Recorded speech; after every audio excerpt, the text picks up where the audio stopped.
kalau ada istilah harmoni ya atau harmonis, ini artinya kan bukan sama ya.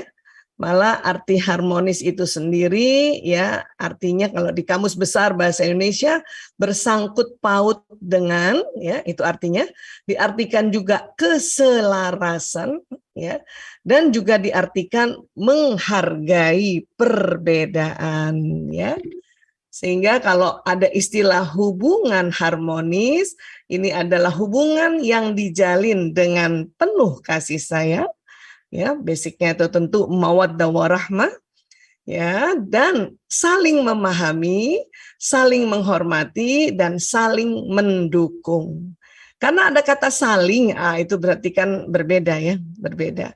Tapi karena kalau basicnya penuh kasih sayang, insya Allah ya ini nanti akan terus menerus terjadi ya pembentukan harmonisasi.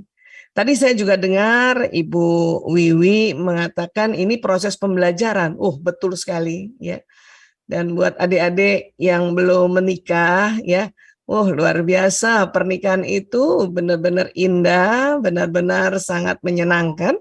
Yang penting belajar ya. Nah, jadi inti harmonis itu komunikasi efektif sebetulnya ya. Kalau ditanya lagi komunikasi efektif apa Bu Aisyah? Komunikasi efektif nih kita definisikannya begini aja nih. Ya, apabila dalam komunikasi pesan yang diterima difahami dengan baik dan membuat nyaman. Ya. Tapi tentu dalam berkomunikasi rumah tangga nggak setiap hari juga kita harus selalu nyaman, nggak setiap hari, karena ya di dalam kehidupan itu ada berita-berita yang membuat tidak nyaman, berita kesedihan, berita ketakutan, apalagi pandemi kemarin. Berita kesedihan itu setiap hari muncul, ya. Tapi paling tidak dalam satu hari lebih banyak komunikasinya membuat nyaman. Dalam seminggu lebih banyak komunikasinya membuat nyaman, paham dan nyaman. Ya, dalam sebulan juga begitu, dalam setahun juga begitu. Ya, sehingga ya inti harmonis ini yaitu komunikasi yang efektif, ini yang nanti akan membuat rumah tangga kita terjaga mawaddah warahmanya ya. Kalau ditanya komunikasi efektif nanti kan terkendalanya tadi pada perbedaan ya. Tadi Pak Ramanto juga bilang banyak perbedaan, tapi jangan dibesar-besarin perbedaan itu ya. Jadi perbedaan nanti kita sadari. Ya, jadi bukan dibesar-besarkan tapi disadari. Apa sih perbedaan suami istri? Banyak ya, ada beberapa faktor. Pertama, ya, beda pria dan wanita.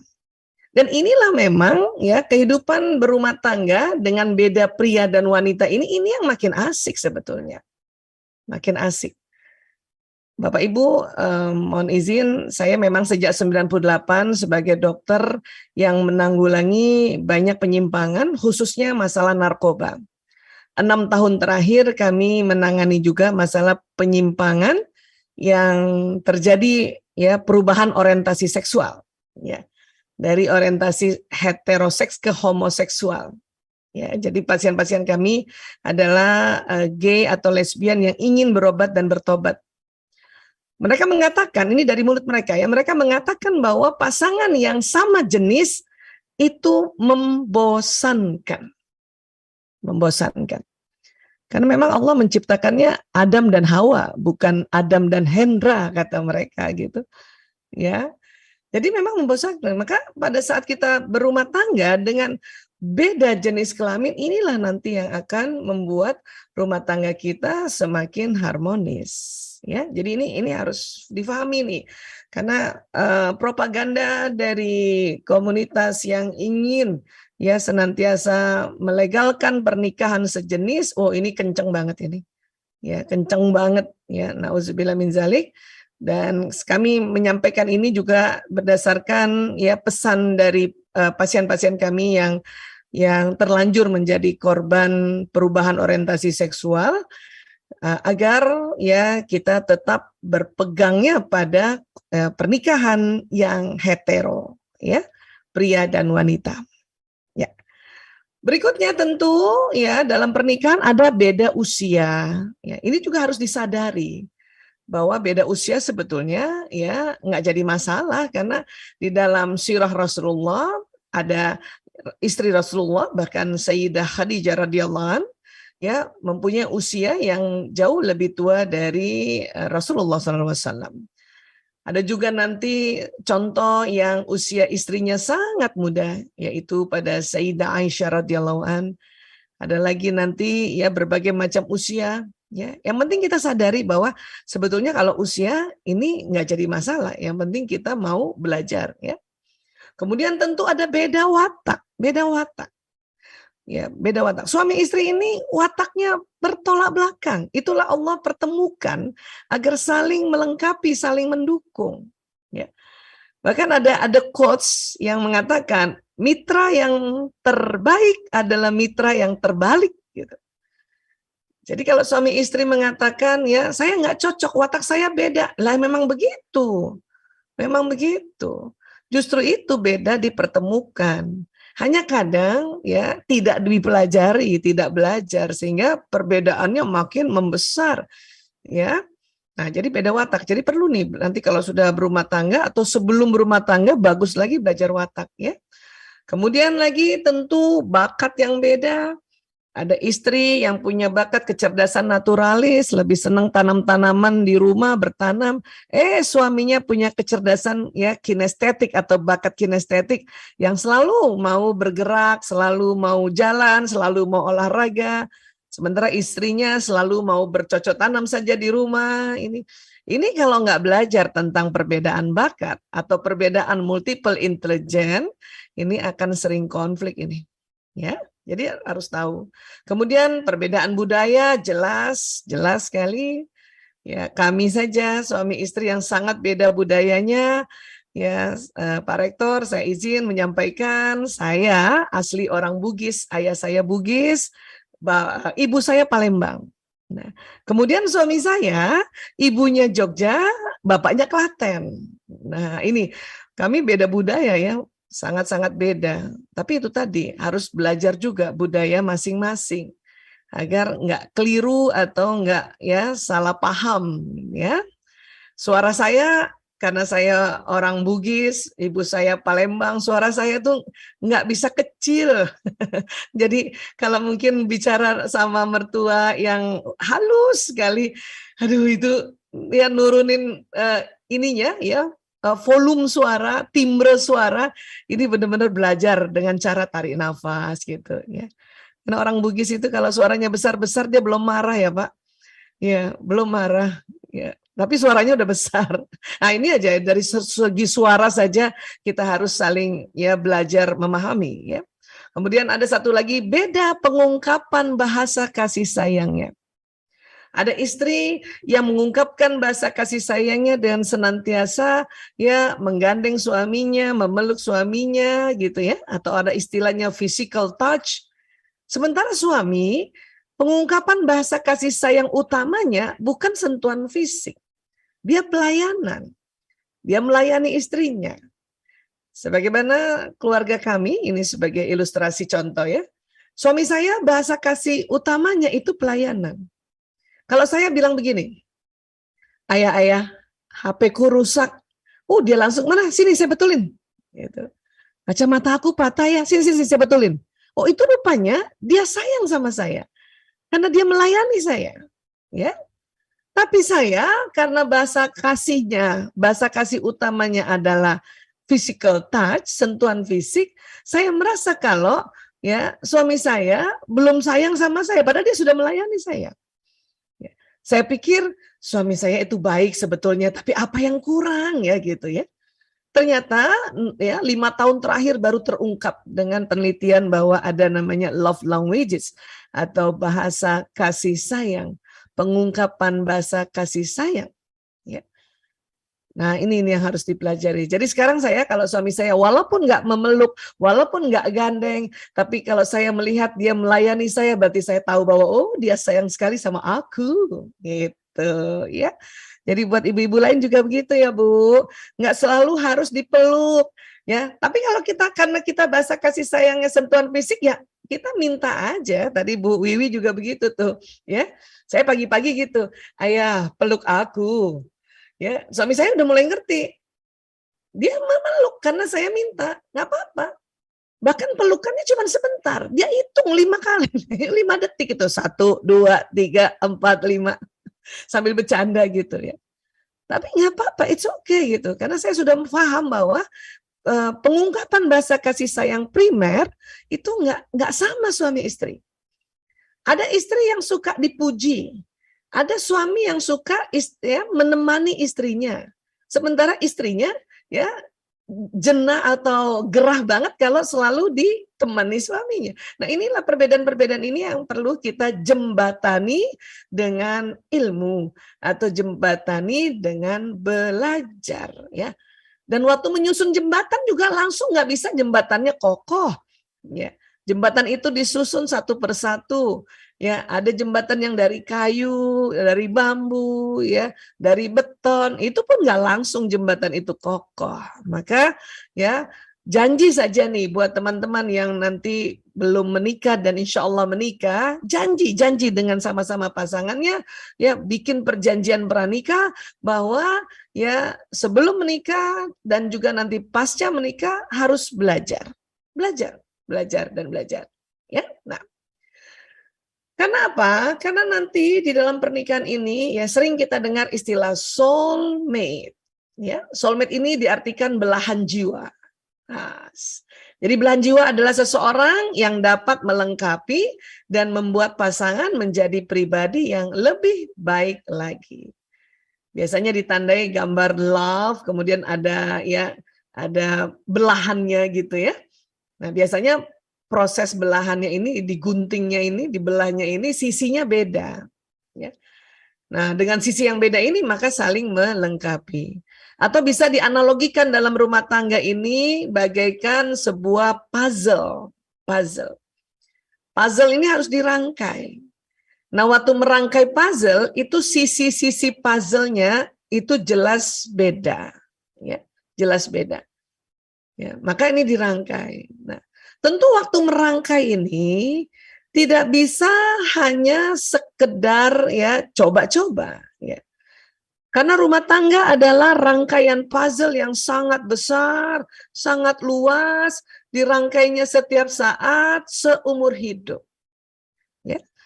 Tadi Bapak Rektor kita yang kita banggakan, Bapak Harmanto, beliau telah merangkai 42 tahun. Insya Allah merangkai terus sampai akhir hayat. Ya. Kami pun baru merangkai 30 tahun. Ya. Mungkin yang lainnya juga ada yang sudah lama, ada yang baru mau merangkai gitu. Ya. Jadi merangkai puzzle rumah tangga karena luas, besar, dan banyak, inilah tadi perlu disepakati untuk punya petunjuk. Jadi perlu petunjuk memang, ya, perlu guidance, ya. Buat kita nih keluarga Islam, keluarga Muslim, guidance-nya harus pertamanya itu adalah kitab suci kita, Al-Qur'anul Karim, harus itu, ya. Memang waktu sebelum menikah, ya, belum tentu suami istri belajar Al-Qur'an, belum tentu hafiz Qur'an. Ya, makanya belajar. Jadi sepakat untuk ayo belajar. Ayat demi ayat dipelajari bersama. Ya. Kemudian petunjuk kedua adalah al-hadis. Ya. Agar kita tahu contoh-contohnya harus baca sirah Rasulullah SAW. Ya. Baca hadisnya bagaimana sih Rasulullah bersikap sebagai suami, bagaimana juga para ummahat bersikap sebagai istri. Ya. Banyak yang bilang itu kan Rasul. Ya, kita nggak bisa seperti dia.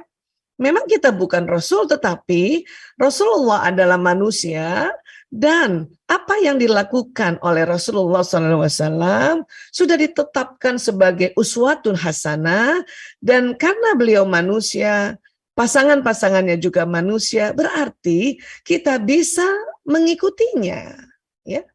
Dan ikhtiar saja mengikutinya, pelan-pelan, perlahan-lahan. Apa yang bisa duluan diikuti sikap dari Rasulullah, lakukan, ya.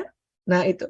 Kemudian petunjuk berikutnya adalah ijtihad para ulama. Disinilah kita juga diantaranya temuan-temuan ilmuwan yang meneliti, meriset tentang sunnatullah. Inilah nanti akan masuk di dalam ranahnya ijtihad para ulama ini. Jadi penelitian-penelitian perlu kita lihat lagi, ya. Kemudian kita perlu ya kaji dan pantesan ya, pantas di Al-Qur'an dikatakan begini, risetnya didapati begini. Karena kalau kita ilmuwan meriset itu kan sebetulnya yang diriset sunatullah. Ya kan? Hanya mengobservasi, tetap yang menciptakan adalah Allah Ta'ala. Ya, jadi perlu petunjuk. Inilah tadi dari awal saya sampaikan juga tadi ya, guru-guru kita atau kemudian orang tua kita yang diwakili oleh Bu Wiwi mengatakan ini proses pembelajaran. Memang harus terus belajar. Asal suami istri itu selalu mau belajar, sama-sama pergi taklim, atau masing-masing punya taklim, atau masing-masing ya setiap saat baca Quran minimal ya 1 hari 1 page, one day 1 page, sama-sama baca artinya, kemudian ya lihat bagaimana terjemahannya, insya Allah itu nanti ya selamat itu. Pokoknya belajar aja terus. Ya, karena nggak mungkin mau menikah harus pinter dulu banget baru mau menikah. Lama nanti, telat nanti. Umur 50 tahun baru menikah. Telat itu. Ya, apalagi buat perempuan, jangan lama-lama. Karena di dalam proses nanti menikah, salah satu tujuannya ya adalah menghadirkan manusia baru di dunia. Lewat mana? Lewat rahim seorang perempuan. Ada kondisi-kondisi perempuan yang beresiko tinggi kalau hamil dan melahirkannya ya di atas 35 tahun atau 40 tahun ya. Jadi memang kita waktu baru menikah, ini buat adik-adik yang belum menikah, ini belum banyak ilmunya, yang penting belajar aja. Ya, setuju ya? Nah, baik. Apa yang terjadi pada cinta setelah pernikahan? Apa sih yang terjadi? Ya. Karena banyak orang mengatakan ya cinta itu tak pernah padam. Betul. Saya setuju. Setelah banyak belajar, ya Allah, cinta tak pernah padam. Tetapi cinta ya banyak yang tak paham. Ya. Nah, jadi tak pernah padam ya, tapi ya tak paham gitu. Ya, apanya tak paham apanya? Jadi kalau ilmu neuroscience, ilmu tentang otak, ini Allah ciptakan kita otak manusia, ada otak besar dan ada otak kecil, kemudian terbagi 2, ada belahan kanan dan belahan kiri. Di dalam otak banyak program-program, nanti diantaranya ini yang saya ingin perkenalkan, yaitu ya tentang ya surat Ar-Rum ayat 21, dan ini surat ya selalu ada di undangan, baik undangan yang virtual, sekarang virtual banyak ya, maupun undangan dulu sebelum pandemi ya. Tapi ini Masya Allah, ya Allah ya Rob, setelah diteliti oleh ilmuwan, oleh orang-orang ya ilmu neuroscience, bahwa ya Allah ya, pantas ya, ini di ayat ini yang sering kita sudah baca, Bismillahirrahmanirrahim, wa min ayatihi an khalaqalakum min anfusikum azwajan litaskunu ilaiha wa ja'ala bainakum mawaddah wa rahmah. Jadikannya di antaramu rasa kasih dan sayang. Ya, mawaddah wa rahmah. Ya. Ini nanti setelah diteliti oleh ilmuwan, para ilmuwan tuh kaget. Ya.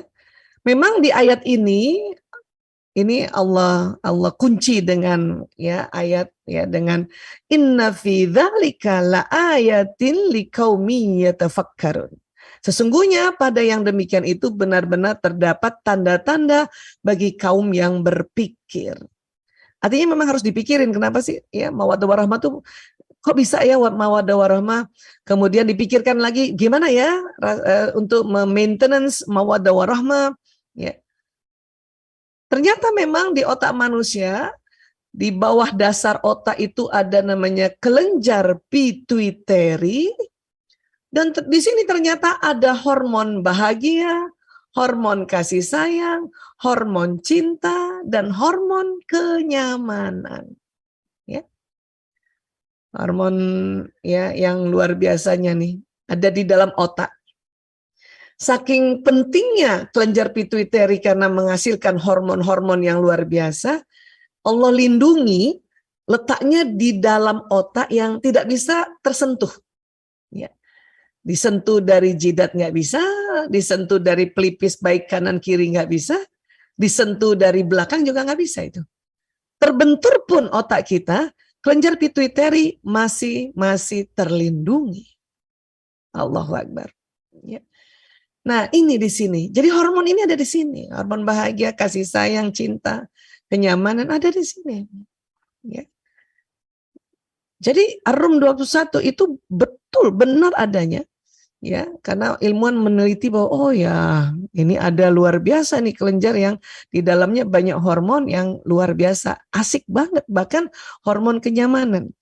Bahkan ahli otak mengatakan narkotika alami ada di hormon di kelenjar pituitari, yaitu yang jenis endorfin, ya, morfin alami ada di kelenjar pituitari ini. Ya, nah, bagaimana cara menstimulasinya, Bu Aisyah? Bagaimana cara untuk dia bisa keluar? Ya, gampang. Cara pertama yang paling gampang, karena hal-hal yang gampang harus kita pelajari terlebih dahulu ya, Bapak, Ibu, teman-teman, adik-adik mahasiswa-mahasiswi. Apa sih caranya? Gampang. Pertama adalah tersenyum. Boleh senyum dulu Bapak Ibu, adik-adik semuanya, baik yang di dalam ruangan maupun juga di Zoom meeting. Ayo senyum dulu. Masya Allah, Pak Lukman Hamdani senyumnya manis sekali. Ibu Jemi Rahayu di Bandung, Masya Allah. Ini punten, ini yang saya lihat ya. Bu Dewi juga, Bu, coba Bu senyumnya Bu, coba Bu. Asik. Ya, Masya Allah, Masya Allah. Senyum ya. Senyum yang mengeluarkan hormon bahagia itu kalau sudut kanan kirinya seimbang. Ayo seimbang Bu. Nah, karena ada orang yang senyumnya suka miring, miring. Yang kanan doang yang diangkat, yang kiri enggak. Jadi mukanya begini. Ya, itu namanya senyum sinis. Kalau senyum sinis, hormon kasih sayang enggak keluar. Maka orang yang sinis, orang yang julid, itu enggak penuh kasih sayang. Karena senyumnya enggak keluar kanan kiri. Apalagi yang bisa membuat ya hormon ini keluar, gampang, tertawa. Untuk itulah suami istri kalau ada yang satu cerita lucu, ya walaupun nggak lucu-lucu amat menurut pasangannya, tertawalah dulu, ya.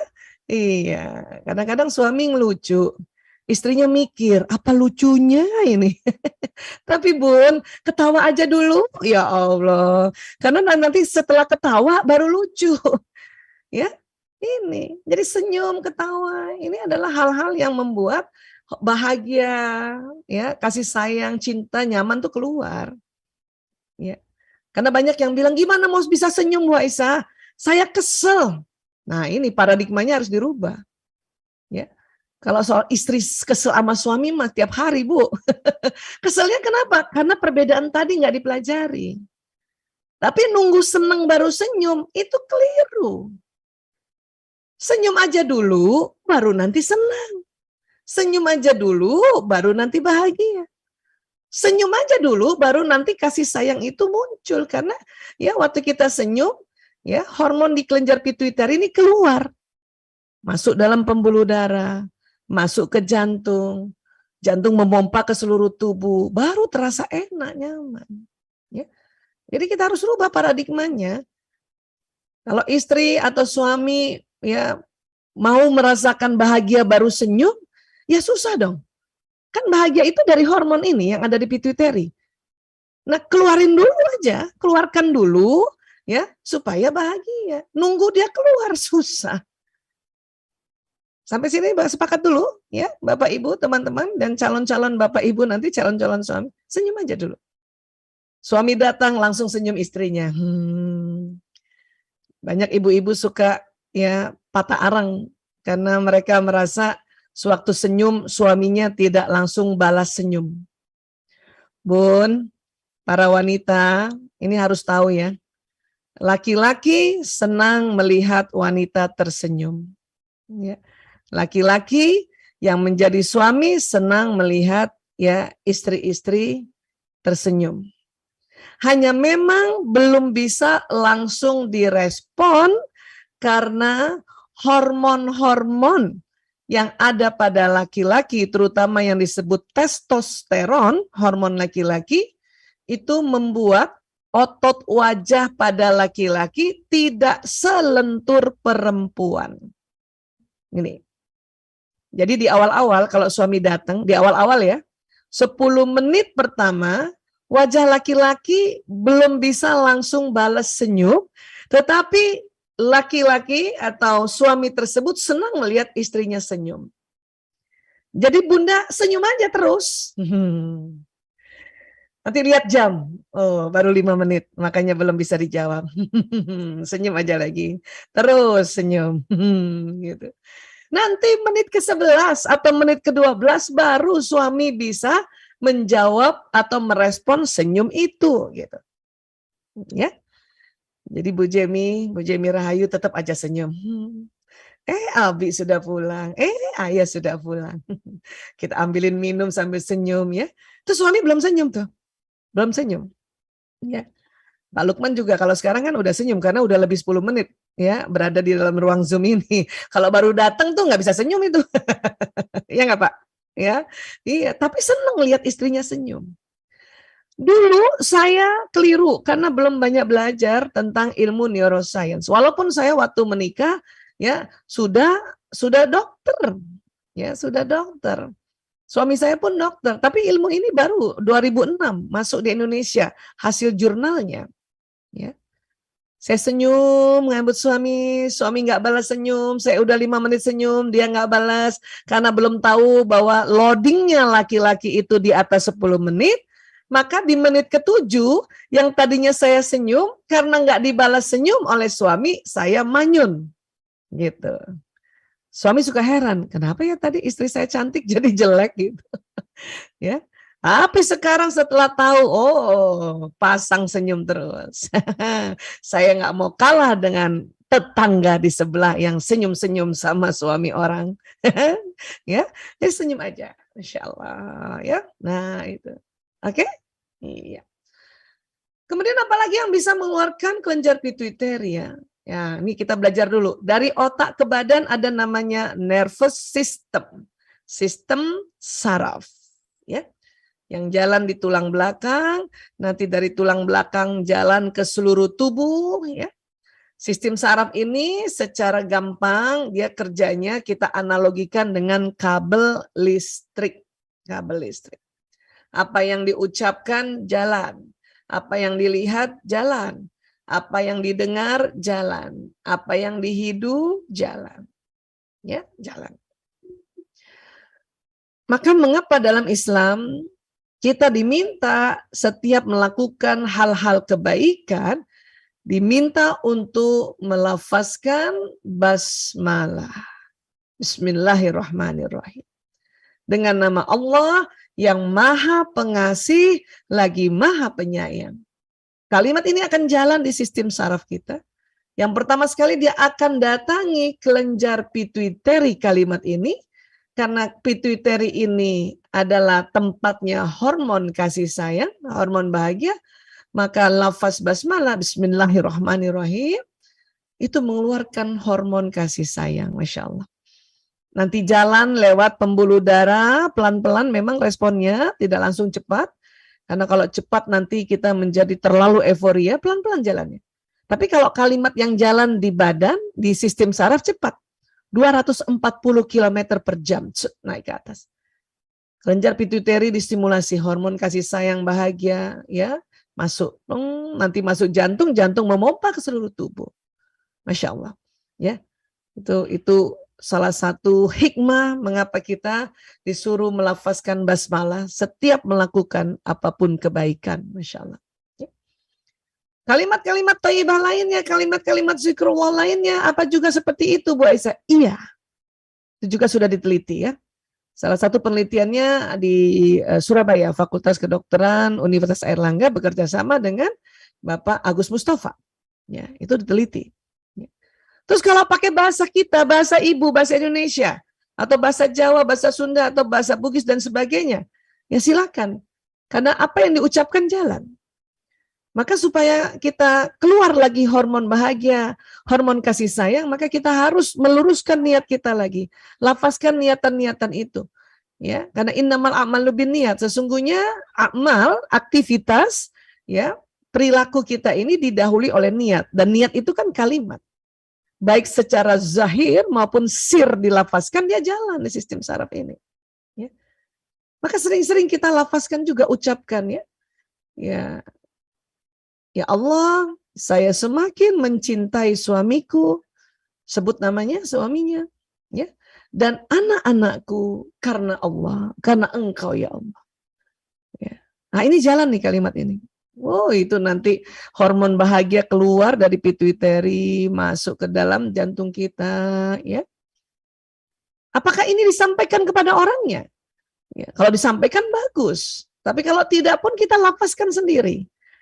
Bahkan kadang-kadang misalnya ya seorang istri lagi di tempat tidur, lihat suaminya sudah tertidur, kemudian wajah suaminya dia lihat, ya, kemudian dia lafazkan secara sir dalam hati, ya Allah, inilah suamiku ya Allah, ya, yang Engkau jodohkan padaku ya Allah. Semakin usia kami ya Allah, kami semakin mencintai. Oh itu kalimat ini jalan, ibu deg-degannya minta ampun Bu, walaupun cuma lihat wajah suami, ya Allah. Ya. Atau kita malah berdoa, ya Allah curahkan kasih sayangmu kepada diriku. Sebut namanya ibu. Saya sering tuh Pak, ya. Bahkan sebetulnya hampir tiap malam ya, semakin umur nih, semakin belajar ini, ya, setiap malam, setiap wajah suami saya lihat, ya Allah curahkan kasih sayangmu kepada diriku. Saya sebut nama saya Pak, yang lengkap, Aisyah Temuria, ya, binti Dahlan bin Husain. Saya sampai nama kakek saya. Dengan suamiku, Priyanto bin Sismadi bin Parto Dimulyo. Sampai nama kakek Bapak Ibu kita sebut, ya.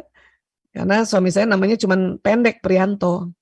Kalau nggak disebut nama bapak dan kakeknya, khawatir saya jatuh cinta kepada semua yang namanya Priyanto.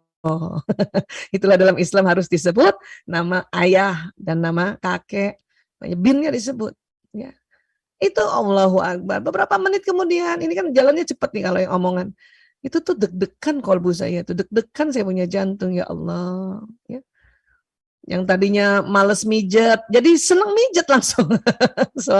Saya lihat suami saya pukul-pukul tangannya, dia pegel, langsung otomatis tangan saya memijatnya, gitu.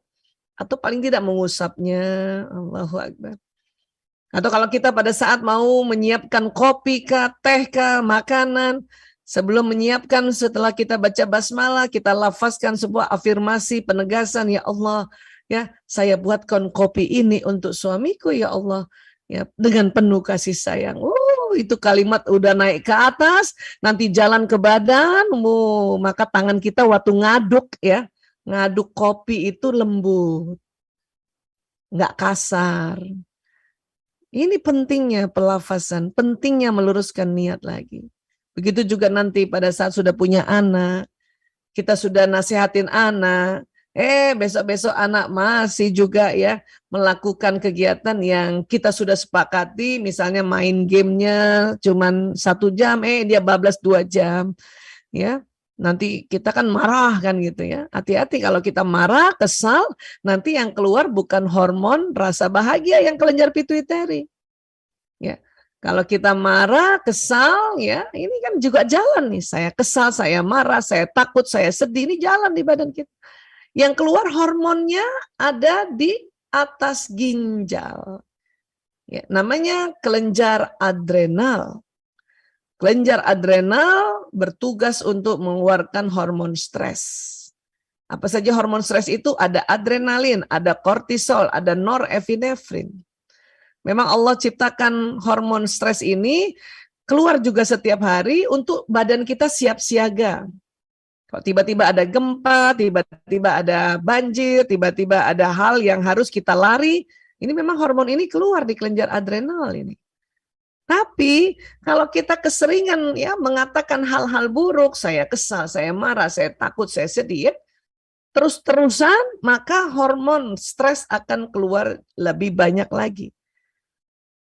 Masuk juga pembuluh darah nanti, masuk juga ke jantung, makanya jantung nanti deg-degannya berbeda. Ya, palpitasinya berbeda karena hormon stres. Ya.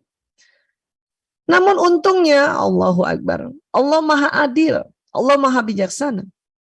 Kalimat-kalimat buruk ini Kalau baru satu kali disebut dia belum jalan. Ini luar biasanya ya, dibuat sedemikian rupa. Ya, jadi Bunda masih boleh curhat. Bu Aisyah, saya kesel banget sama suami saya. Nah, satu kali aja Bu. Kalimat itu dilarang diulang-ulang, maksimal 2 kali. Kalimat buruk sekali 2 kali dilafazkan, ya saat itu ya, dia belum jalan.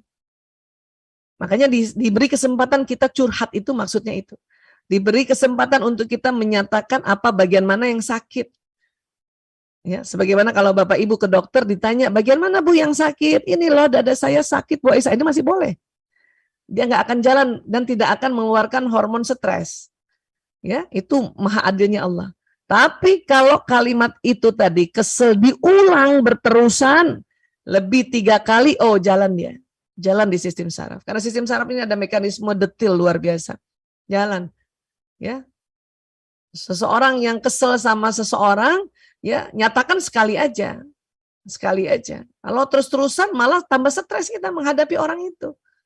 Ya, sampaikan aja kesel. Bu Aisyah, aduh segimana ya, saya udah terlanjur bilang lebih dari 3 kali. Segera delete. Ya, segera hapus. Caranya apa? Istighfar. Astagfirullahaladzim. Astagfirullahaladzim ya Allah. Maaf ya Allah. Saya berkali-kali kesel sama orang ini ya Allah. Astagfirullahaladzim. Astagfirullahaladzim. Karena kalimat istighfar itu akan mencari kalimat negatif. Delete. Sebelum sampai di kelenjar adrenal. Ya. Tapi lebih baik lagi, walaupun baru 1 kali diucapkan atau 2 kali diucapkan, segera istighfar, ya, berulang-ulang dan stop untuk melafazkannya lagi. Stop lah. Ya. Karena kalau benci sama orang, kesel sama orang, diulang-ulang nanti yang sakit kita, yang stres kita sendiri. Ya sekali 2 kali udah stop, istighfar stop untuk menyatakan kekesalannya. Malah doa sama Allah, mohon petunjuk agar kita dibukakan ya mata hati kita, pintu hati kita, akal kita bahwa oh dia nggak jahat, cuman pendekatannya berbeda karena banyaknya perbedaan. Setuju ya? Jadi gampang sebetulnya. Ya, dari ilmu neuroscience, neuropsikologi itu paling gampang. Karena apa yang diucapkan jalan. Selain itu, apa yang dilihat jalan. Apa yang didengar jalan. Untuk itulah kita harus menyaring penglihatan pendengaran.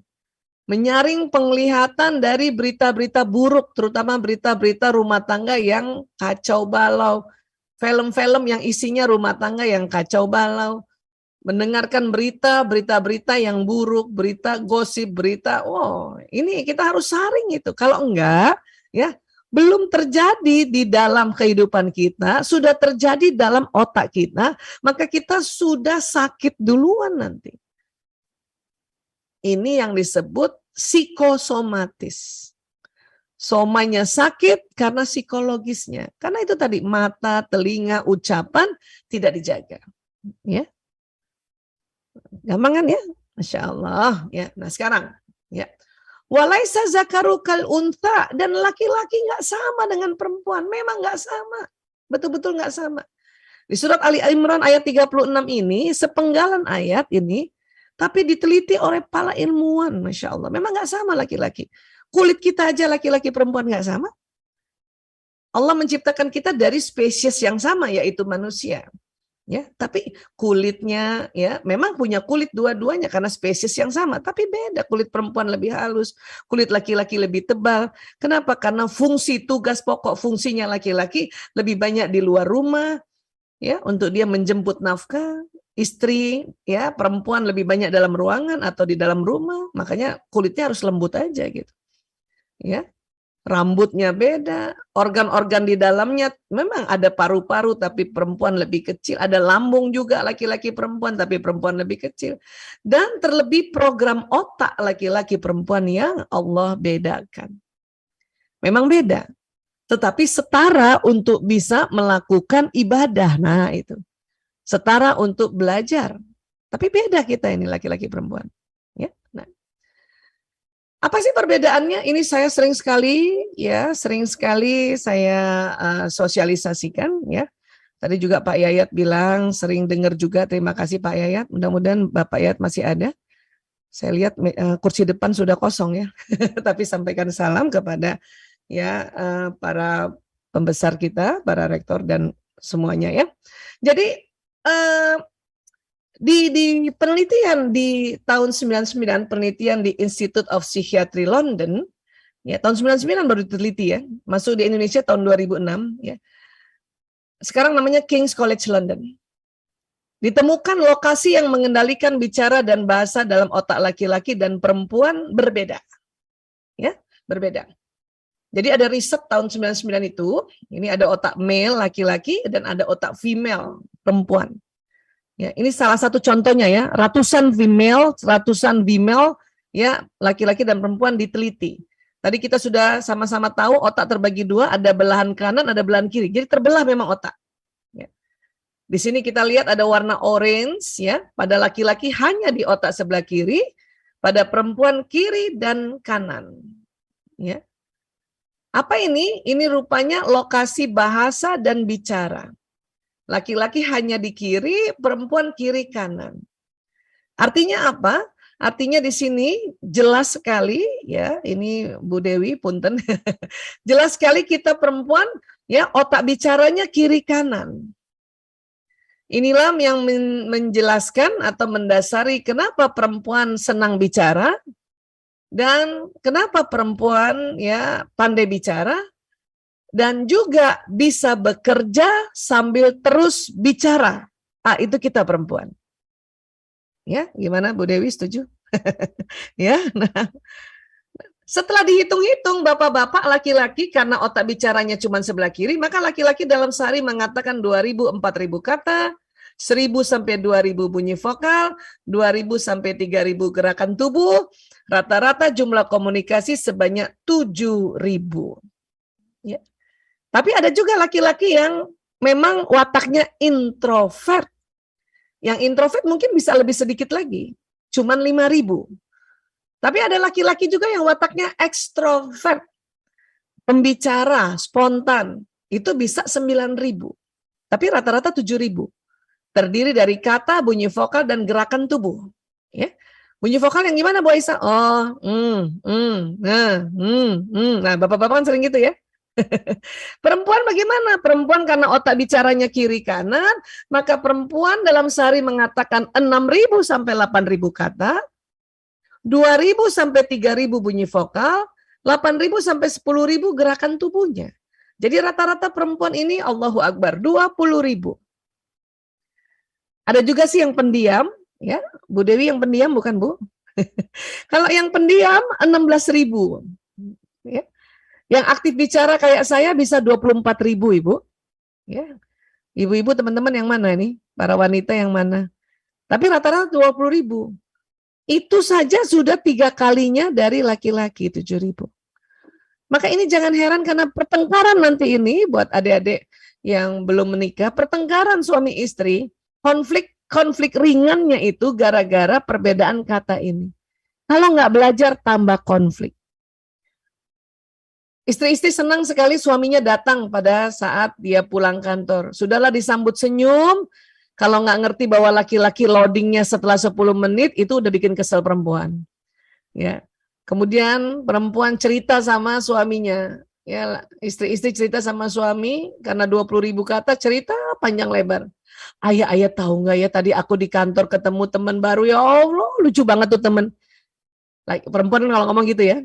Dan bapak-bapak cuman jawabnya, kan gitu ya Bu Dewi. Itu bukan berarti suami luntur cintanya pada kita, bukan. Ya, apa yang terjadi sih? Kenapa bapak-bapak malam-malam ngomongnya cuman, ini karena 7.000 kata sudah habis di kantor, 7.000 kata sudah habis di tempat kerja. Maka kita cuma dapat sisanya,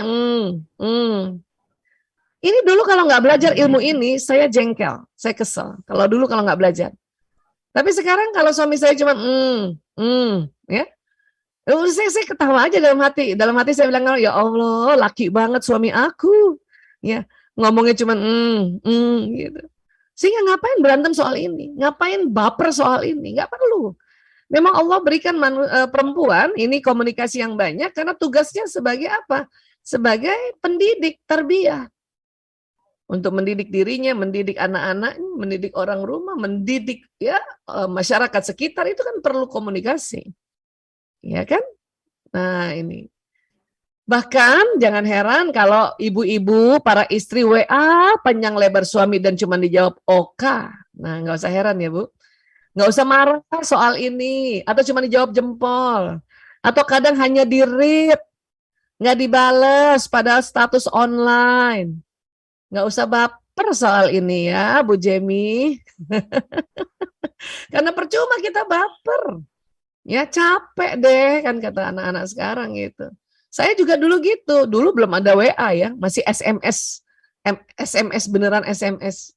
SMS aja saya panjang-panjang. Suami cuma jawab OK aja gitu. Dulu kesel loh. Saya anggap dia luntur cintanya padaku. Tapi setelah ngerti malah saya bangga, ya Allah, laki-laki banget suamiku. Anak saya tanya, kenapa Bu? OK doang bapakmu jawab. Nah, OK doang bapakmu jawab. Ya, perempuan kan memang banyak ngomongnya, kan tadi 20.000, makanya semua ditulis. Bahkan perempuan bikin emoticon aja nggak cukup satu, ya nggak sih Bun? Emoticonnya 5, ketawanya ditulis, hehe titik, hehe titik, hehe titik. Itu kita perempuan. Emoticon nggak cukup satu. Bapak-bapak kalau mau ketawa, ya emoticonnya cuma satu. Kalau zaman dulu SMS, ketawanya bapak-bapak ditulisnya gini nih, HE3. Yeah. Itu maksudnya hehehe. Apalagi zaman dulu SMS 1 huruf pun dibayar, makanya tambah irit bapak-bapak itu. Ya, dan ini nggak usah berantem soal kayak gini, ya Allah. Ya, karena perempuan, riset mengatakan perempuan bila dalam sehari komunikasinya kurang dari 16.000 kata, maka tidur malamnya tidak nyenyak. Jadi emang harus ngomong ibu-ibu itu. Dan buat suami, tolonglah mengerti. Kalau istri nanti ngomong, pokoknya dengerin aja lah Pak. Ya, belajarlah untuk, ya saya dapat insight ini dari kisahnya Direktur Bank Indonesia, Bapak Peri Warjio. Dia bilang sama saya, pantesan Bu Aisyah, untung selama ini saya belajar katanya. Terus Bapak gimana kalau sampai saya, supaya istri saya puas bicara, saya cuma tanya, kalau udah sampai malam hari, Mama, tadi seharian ngapain aja? Kalimatnya begitu tuh. Kalimat pamungkas dari seorang suami. Oh, istri, ibu-ibu kalau dikasih tanya pertanyaan begitu, maka dia akan cerita tuh mulai dari subuh sampai malam. Ya, biarin Pak, supaya tidur malamnya nyenyak. Bapak nggak usah tanggapin, ngangguk-ngangguk aja. Oh, senyum-senyum sedikit gitu. Itu kami puas. Puaskan wanita, ya kasih kesempatan bicara, dia cerita sambil ngangguk-ngangguk dikit, ketawa-ketawalah dikit. Walaupun Bapak tidak mengerti, tak mengapa. Yang penting kita bicara, ya. Karena memang perempuan butuh bicara, ya.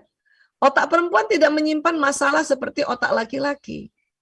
Masalah nih, kalau perempuan punya masalah, bapak-bapak tolong ini pahami ya. Masalah itu berputar-putar di kepalanya. Pusing makanya perempuan, ya. Satu-satunya cara perempuan melepaskan masalah dari kepalanya adalah membicarakan masalah tersebut untuk mengungkapkannya. Baik secara verbal maupun tulisan. Ya. Karena itu saat seorang perempuan berbicara di akhir harinya, tujuannya adalah untuk melepaskan ganjalan hatinya, bukan untuk mencari kesimpulan atau penyelesaian. Itulah makanya bapak-bapak pahami itu. Jadi perempuan itu bukan minta penyelesaian oleh suaminya, cuman mau ngomong aja. Karena kita kalau udah ngomong, udah plong, ya nanti kita bisa ngatasi sendiri, Pak, gitu. Inilah dikatakan, ya, perempuan bila curhat hanya ingin disimak. Hanya ingin disimak. Tapi Bunda, wahai para perempuan, ketahuilah juga bahwa Allah ciptakan otak laki-laki, otak yang bertanggung jawab. Laki-laki yang menjadi suami nggak tega dengar istrinya curhat. Maka laki-laki bila mendengar curhat selalu menawarkan solusi. Karena otak solusi, otak tanggung jawab. Jadi kalau ibu curhat, suami kasih solusi, ibu harusnya bahagia. Dalam hati harus bilang, ya Allah, dia sayang sama aku. Gitu, Bu. Ya. Karena kadang-kadang kalau kita nggak belajar soal ini debat kusir. Ayah, aku sakit kepala, itu kata seorang istri. Suami nggak tega istrinya sakit kepala. Apa kata suaminya? Minum obat dong. Nah, solusi bukan? Solusi. Tapi Pak, ketahuilah, perempuan kalau ngeluh sakit atau ngeluh sakit kepala, itu sebetulnya sudah minum obat. Iya Pak ya. Jadi kita nih, kalau saya, terutama saya itu, kalau udah, saya kan sakit nih kan, sakit kepalanya siang. Pastilah minum obat. Apalagi kan kita udah punya ilmu, sakit kepala obat ini. Ya. Suami datangnya malam. Terus kita bilang, ayah aku sakit kepala. Apa sakit kepalanya siang Pak? Jadi waktu Bapak suruh minum obat, karena kita udah minum obat, terus kita ngedumel. Obat apaan lagi? Semua obat udah aku minum. Wih. Makanya debat kusir. Padahal laki-laki itu nggak tahan, nggak tega dengar perempuan curhat. Ya Bu ya. Jadi kalau dikasih obat, disuruh kasih obat, bilang aja terima kasih solusinya. Cie. Suami saya lebih aneh lagi. Ayah, dada aku sakit ya, kayaknya sesek gitu ya. Ke dokter dong, dia bilang gitu kan. Terus saya bilang, lah kamu dokter. Dia baru dia, oh iya ya. Dia lupa dirinya dokter. Ya, ini lucunya nih. Makanya ini hati-hati di sini debat kusir. Ibu-ibu yang rajin tiap pagi nganterin anaknya, kadang-kadang suka ngeluh sama suaminya kan. Ayah, aku capek banget tiap pagi nganterin anak. Kan gitu ya, baik naik motor atau naik mobil. Suami itu gak tega loh. Terus apa kata laki-laki yang menjadi suami? Kalau gitu, kita sewa sopir aja ya. Istrinya marah. Sopir mahal lagi ayah. Mending juga uangnya buat aku. Kata suaminya, katanya capek. Berantem lah soal ini. Ini yang bahaya nih. Maka tolong buat perempuan, buat para istri, kalau mau curhat, disclaimer dari awal. Mas, Abi, ayah, aku cuman curhat doang. Dengar aja ya, gitu. Supaya bapak-bapak juga nggak capek carikan kita solusi. Karena bapak-bapak kadang suka jengkel sama istrinya karena kemarin-kemarin sudah ya curhatnya kan suka sama ya perempuan. Ya enggak? Bapak-bapak sudah kasih solusi, tapi bapak-bapak menganggap kok perempuan nggak pakai solusi saya gitu. Jadi suka jengkel. Kamu gimana sih, kan kemarin saya sudah bilang minum obat. Kamu masih belum minum obat kan hari ini? Makanya bilang ya Bu. Suami saya aja udah pinter Bu. Kalau saya lupa disclaimer, dia tanya sebentar. Bu Isa curhat ini mau pakai solusi atau tidak? Dia tanya sama saya. Pinter dia sudah, alhamdulillah. Oh gimana nggak pinter 30 tahun. Ya. Oh iya, dengar aja ya, nggak usah solusi. Karena kalau memang saya mau minta solusi, saya bilang dari awal. Ya, setelah aku curhat, aku minta solusi ya. Nah, gitu. Menurut ayah gimana? Itu. Jadi nggak usah berantem soal kayak gini. Karena berantemnya gara-gara ini loh. Ya, kecil berantem, akhirnya membesar. Ya, akhirnya istri nggak mau curhat lagi. Suami kalau istri nggak curhat, sebetulnya kangen dengar istri curhat.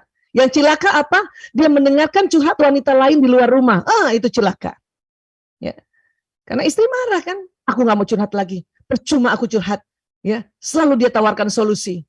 Ibu nggak mau curhat, seminggu nggak masalah, 2 minggu nggak masalah, 3 bulan masalah Bu. Kenapa? Laki-laki suami-suami ini kangen mendengarkan istrinya curhat karena dia kangen menjadi orang yang memberikan solusi sebagai wujud tanggung jawab. Ibu nggak curhat, ada perempuan lain curhat di luar sana, cilaka. Nauzubillah min dzalik. Ya, tapi itu tadi cara curhatnya harus ngerti, ya supaya nggak kita debat kusir. Oke? Nah, perempuan berbicara senang dengan kontak mata, laki-laki kurang menyukai kontak mata. Gara-gara apa nih Bu Aisyah? Ini karena anatomi mata yang disebut sklera ini yang warna putih, ini ada anatomi mata yang putih-putih ini. Rupanya perempuan lebih lebar sklera matanya dibanding laki-laki. Ya. Sklera mata, bagian putih mata pada perempuan lebih banyak bagian putihnya dibanding mata seorang laki-laki. Ya. Jadi bagian putih ini memungkinkan pergerakan mata dan mengarahkan pandangan yang sangat penting bagi manusia dalam berkomunikasi tatap wajah. Karena perempuan lebih luas selera matanya, maka perempuan kalau ngomong seneng lihat muka, lihat wajah, atau lihat mata. Laki-laki nggak suka. Laki-laki kuat melihat, dilihat mukanya itu cuma 5 detik aja. Setelah itu mungkin dia lihat gadgetnya. Bunda ngomong sama suami kan, Bunda lihat terus muka suami, ya dia nggak kuat Bun.